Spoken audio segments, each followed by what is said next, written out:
출마선언할 때요.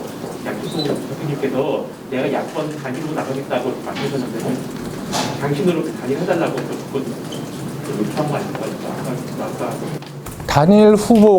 단일 후보가 되어야 된다고 하는 당일성을 말씀하신 거고, 나를 단일 후보로 만들어 달라고 이야기한 게 아니라 그 출마선을 통해서 야권 단일 후보를 제안하신 거라고 이렇게 이해를 하셔야 됩니다. 야권 단일로 나가겠다고 말씀하셨거든요. 그렇습니다. 누구든지, 그러니까 본인도 야권 단일 후보가 되기를 희망하고 있습니다.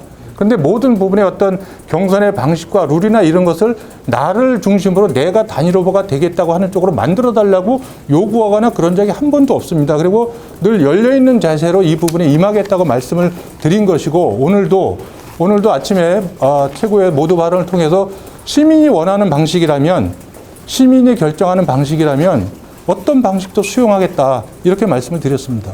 김종인 위원장이 조금 전에 그러니까 입장할 거 아니면 단일화 얘기하지 말고 상원이나 개선해라 이렇게 말씀하셨는데 여기에 대해서는 어떻게 생각하세요? 아니, 그러니까 지난번에 말씀을 드렸지만 공당의 대표가 자기 당을 소속 정당을 탈당하고 다른 당의 경선에 참여한다는 것이 현실적으로 어떻게 가능하고, 그리고 그것을 일방적으로 그것이 아니면 아무것도 안 된다, 이렇게 양자택일을 강요하는 것이 과연 정치 상례에 맞는 것인지, 저는 이 부분에 대해서는 서울 시민들께 또 전체 국민들께 한번 여쭤볼 필요가 있다, 이렇게 생각을 합니다. 그래서 이것이 과연 전체 야권 지지층이 바라는 그런 단일화 방식이고 단일화 논의 과정인지, 이 부분에 대해서 저희는 이해하기가 굉장히 어렵다, 기본적으로 이런 판단을 하고 있다, 이런 말씀을 드립니다. 시민들이 원하는 방식으로 단일화하시겠다고 했는데 그 방식은 어떻게 알아봐야 된다고 생각하시는지라면, 두 번째는 사무총장끼리의 협의를 말씀하신 걸로 아는데 현재 국민의힘 정양석 의원님과의 소통이 있는지, 없다면 먼저 제안하실 생각이 있는지 여쭤보겠습니다. 저희가 사무총장 협상 테이블을 저희가 주장한 적은 없고요. 김무성 전 대표님께서 양당 사무총장 간 협의가 필요하다, 이런 말씀을 하셨고요. 정양석 총장님은 개인적으로 잘 아는 관계지만 양당 총장이 모였을 적에는 그것이 당의 공식 창구가 되기 때문에 그것은 양당 지도부의 승인이 있어야 만나서 협상할 수 있는 그런 사안이다, 이런 말씀을 좀 드리겠습니다. 시민이 원하는 단일화 그러니까 단일화 방식이라는 건 여러 가지가 있습니다. 그래서 지금 들어와서 경선하자고 하는 분도 저쪽에 계셨었고, 또 통합하자고 하는 분들도 있었고, 그것이 한 제3의 공간에서 열려있는 공간에서 하자고 하는 방법이 있지 않겠습니까? 그런 방법이 있고, 또 설사 그런 공간이 어디냐가 정해지더라도 그러면 100% 시민 경선인데 100% 시민 경선 같은 경우도 표본수를 얼마로 할 것인지, 그리고 조사 표본 대상을 전체 표본으로 할지 아니면 그 야당 지지와 무당 측만 대상으로 할 것인지, 또 후보를 결정하는 기준을 경쟁력으로 할 것인지, 그러니까 여당의 유력 후보의 경쟁력 조사를 할 것인지 아니면 야권 후보의 적합도를 할 것인지에서 굉장히 기술적으로 논의될 들이 굉장히 많이 있습니다. 그리고 그런 부분들에 대해서 전문가들의 합리적인 판단을 받아보고, 그리고 나서 시민들한테 이러이러한 방법 중에서 여러분들이 선호하는 방식은 뭐냐, 이렇게 저는 물어볼 수 있다고 생각을 합니다. 그래서 거기서 다수의 시민들께서 공감하시는 방안으로 가야 저희들은 야권 후보 단일화의 효과를 극대화할 수 있다.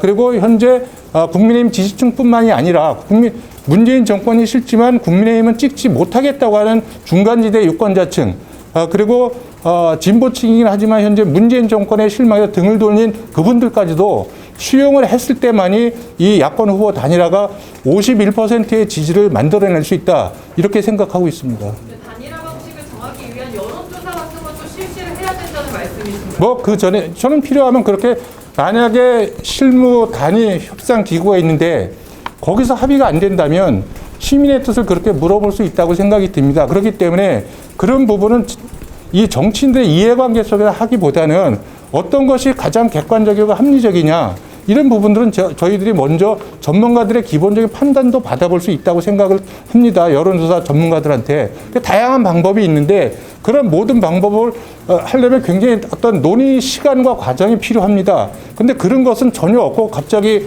입당해라, 입당하지 않으면 이야기하지 마라, 이것은 제가 볼 때는 단일화를 하는 자세는 아니다, 이렇게 생각을 하고 있습니다.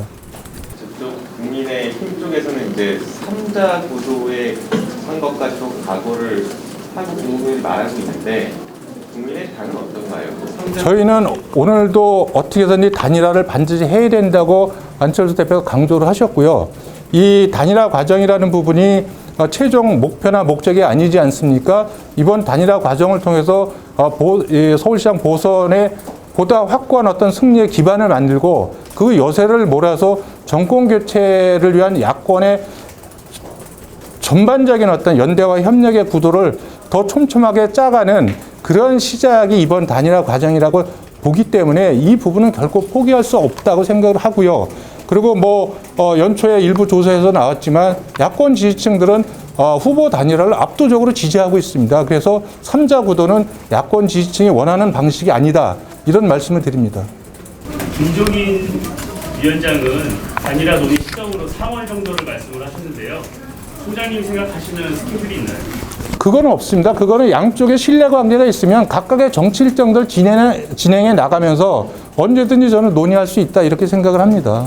굳이 그것을 3월 달에 후보가 돼서 그때 논의할 수도 있겠지만 그 이전에 실무적인 부분들, 기술적인 부분들에 대해서는 충분한 논의가 있는 것이 좋겠다. 그리고 가급적이면 그런 논의 과정에 전문가들과 시민들의 뜻이 반영되는 것이 좋겠다. 이런 생각을 갖고 있습니다.